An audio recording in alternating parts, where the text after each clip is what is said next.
Let me go to Wyoming here.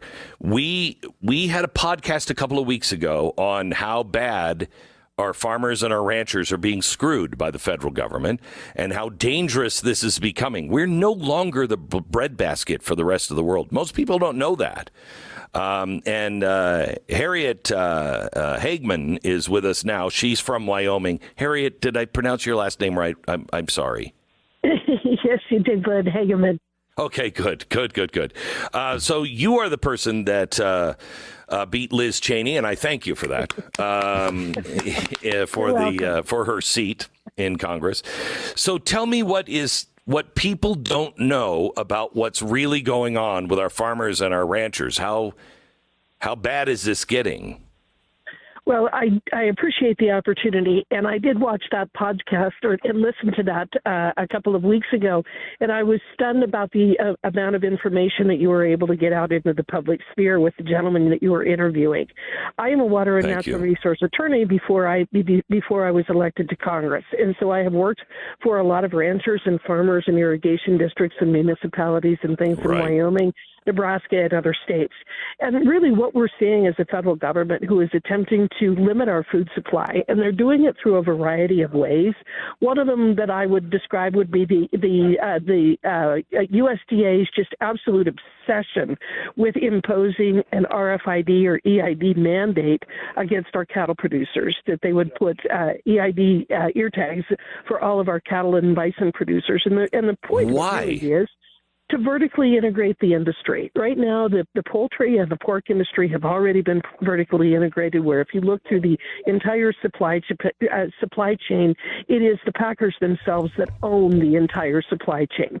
We only have 4 big packers in the United States, one owned by China, 2 by Brazil, and 1 American company. And that's what they're trying to do with the cattle industry as well. So it's to vertically integrate it so that they can control it. So I'll just give you an example of what I mean by this. These people are obsessed with global warming, as you know. And in 2022, Ireland adopted an EID mandate. In the spring of 2022, Ireland adopted an EID mandate. They always say it's about traceability. It's about disease control. And if there were a disease outbreak, we would be able to trace. We already can do that. We do it right now. We have brands, back tags. We're already able to do that. But in Ireland, they said the same thing. Oh, this is about safety. And the United States has the safest food supply in the world. And they adopted an EID mandate in the spring of 2022. By the summer of 2023, they were mandating the slaughter of 41,000 head of cattle, not because of a disease outbreak, but because of global warming. So what they want to do is they want to limit the amount of protein that we're allowed to have. Well, they want to limit the kind of protein that we can have, and that's what this is about. It's about our government using food to control us. It's government-imposed wretchedness. When you say this, and you're preaching to the choir, because I've been, when I first saw the World Economic Forum's plans, I thought, this is so crazy. There's no way this is true. No. It's all true. And Europe is ahead of us. And it is so diabolical and evil that there's when you say you want to change the industry from seed to fork, that sounds to me like millions will die. Just for, even if your intentions are good and everything else, just the hundreds of thousands of mistakes that you could make that will snowball into starvation. But I think some of these people are so anti-human that they are. It's craziness. It is craziness, and it comes back to control and the government control, because you always have to ask, what is the problem they're trying to fix? Have we had major disease outbreaks that have killed thousands of people? No, not on the cattle side of things. And the reality is, to the extent there is an issue, it's always on the meat side. It's the packing side. It's not the livestock side where we have challenges or problems. So so it is about vertical integration. So because if USDA does not know where the cattle are or how many head a particular rancher owns, they can't impose a restriction of saying you're going to have to call 10% of your herd, or you're only allowed to have 500, not 750. The other thing they're trying to do is that they have all of these radical environmental ideas. Our ranchers and farmers are some of the most, for the very best stewards of the land in the United States and, in fact, in the world. Of course. You have the EPA, you have the USDA, you have all of these various agencies who think that they know better. And so what you're going to see is as soon as they impose an EID mandate, they're going to come in with what they call BQA, Beef Quality Assurances, and it's a 59-point checklist where the USDA can come onto your property unannounced and start dictating to you how you're going to operate your ranch and manage your livestock. Oh, dear God, how do we stop this? How do we stop this? Well, so we've been fighting it. I fought it in a lawsuit for the last several years. We've been able to put them back. It was supposed to go into effect on January 1st, 2023. Because of our lawsuit and my efforts in Congress, we've been able to put them back. And we have one more thing up our sleeve that we're going to keep trying to push back against the USDA on this. But then you're well aware of the NACs, the natural asset companies, where they're trying to come in and then monetize and securitize all of our, quote, so-called natural assets. It's the most bizarre thing I've ever heard. This is coming through the SEC and the New York Stock Exchange with the idea that someone like Bill Gates could spend $1 billion and own all the natural assets for Yellowstone National Park. Well, we don't own air. We don't own the wind. We don't own pollination. We don't own those things. Yet our government is attempting to monetize those and securitize those so that, number one, that they can put them on their balance sheet so they can continue to borrow money, and number two, so they can again control what we can produce.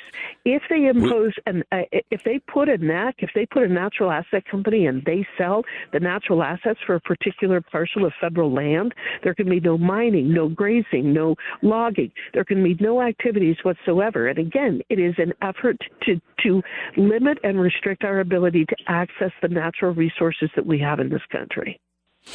So we're talking to Congresswoman Harriet Hageman. She is the Republican from Wyoming that is wide awake on what's really going on here. And don't laugh this off when you say they're trying to buy the air. Well, we don't own the air. Remember, that is exactly what the Native Americans said when the white man came to buy the land.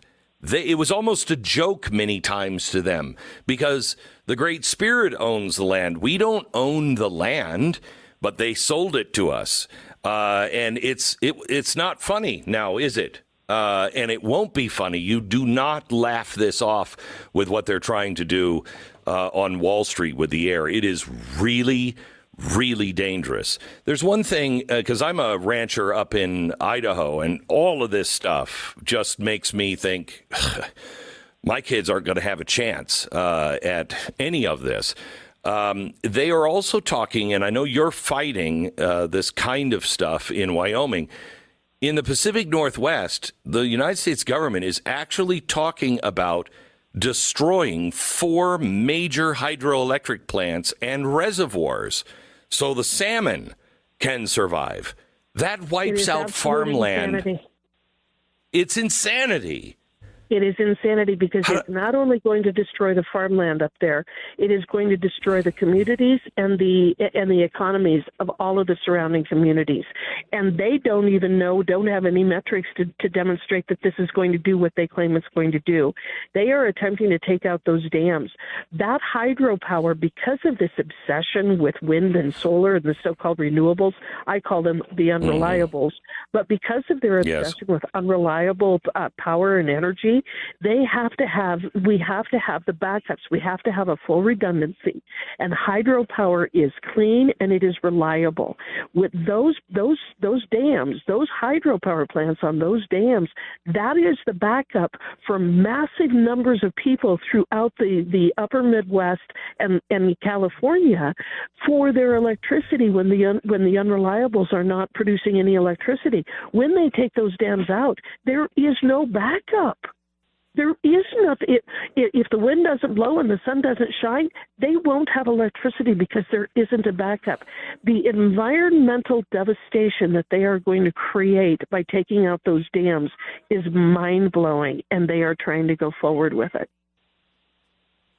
Thank you for standing. Please keep me on speed dial. You need people to stand up. You have something else to expose. Please, people are just now waking up on how bad and how dangerous this administration and the global government is becoming to our food supply. It will cause starvation for a very long time if it goes through. They are Congressman. Our food supply. Yes, and yep, the natural asset companies, I really encourage your listeners to find out about that and push back against it and make sure that we won this round. The New York Stock Exchange had to withdraw that rule, and the SEC has stopped it for now. We won that round. They'll come back. They'll come back with something else. They'll just name it something else. This is the way they do it. Thank you so much, Congressman Hageman from Wyoming. God bless.